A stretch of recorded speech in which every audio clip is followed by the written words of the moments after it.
ஆண்டவராகிய இயேசு கிறிஸ்துவ நாமத்தினாலே இந்த வியாழக்கிழமை காலையில் உங்களை சந்திப்பதில் ரொம்ப சந்தோஷமாக இருங்க.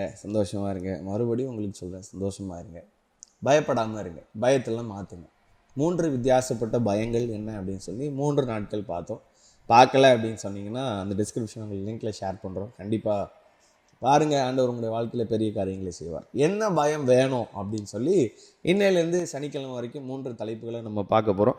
முதலாவதாக யாத்ராகமத்தின் புஸ்தகம் 1வது அதிகாரத்துடைய 17வது வசனம் இப்படியே சொல்லுகிறது, மருத்துவச்சிகளோ தேவனுக்கு பயந்ததினால் எகிப்தின் ராஜா தங்கள் கிட்ட கட்டளையின்படி செய்யாமல் ஆண் பிள்ளைகளை உயிரோடு காப்பாற்றினார்.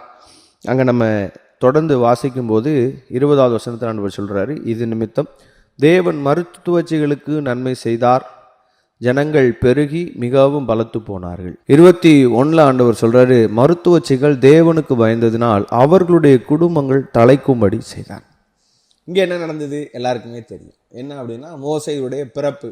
அங்கே பார்வோன் குறிப்பிட்ட வயது வரம்புக்கு உட்பட்ட குழந்தைங்களெல்லாம் கொண்டு போட்டுருங்க, ஆண் குழந்தைங்களெல்லாம் கொண்டு போட்டுருங்க அப்படின்னு சொன்னப்போ, இந்த மருத்துவச்சிகள் தேவனுக்கு பயந்த மருத்துவச்சிகள், ராஜாவுக்கு பயப்படலை, அதிகாரத்துக்கு பயப்படலை.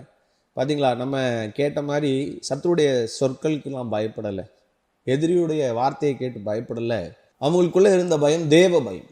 இந்த மருத்துவச்சிகள் தேவனுக்கு பயந்ததுனால ஆண்டவர் நம்முடைய குடும்பங்களை தலைக்க செய்தார். அப்போ நம்முடைய வாழ்க்கையில இருக்க வேண்டிய முதல் பயம் தெய்வீக பயம், தேவனுக்கு பயப்படுகிற பயம். எது செஞ்சாலும் எது பண்ணாலும் ஆண்டவருக்கு பயப்படுகிற பயம் இருந்தா போதும், ஆண்டவர் நம்மளை ஆசீர்வதிப்பார். தேவனுக்கு பயந்து நடக்கிற உத்தம ஜாதியாரை தான் ஆண்டவர் ஆசீர்வதிப்பார்.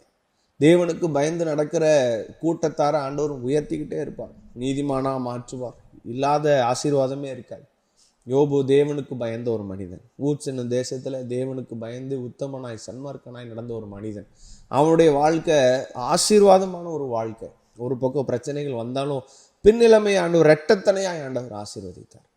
பாருங்க, நோவா ஆண்டவருக்கு பயந்த ஒரு மனிதன், தான் வாழ்ந்த காலத்துல தேவனுக்கு பயந்த ஒரு மனிதன். அவனை கொண்டுதான் பேழை ஆண்டவர் செய்தார். ஆபிரகாம் தேவனுக்கு பயந்த ஒரு மனிதன், அவனை தான் சந்ததிகளுக்கு தகப்பனாய் ஆசீர்வதித்தார். நம்முடைய வாழ்க்கையில ஆசீர்வாதம் வேணும் அப்படின்னா நமக்கு தேவையான ஒரு பயம் என்ன அப்படின்னா தேவனுக்கு பயப்படுகிற பயம். இந்த பயம் இல்லைன்னா ஒண்ணுமே பண்ண முடியாது, ஆசீர்வாதமே கிடைக்காது.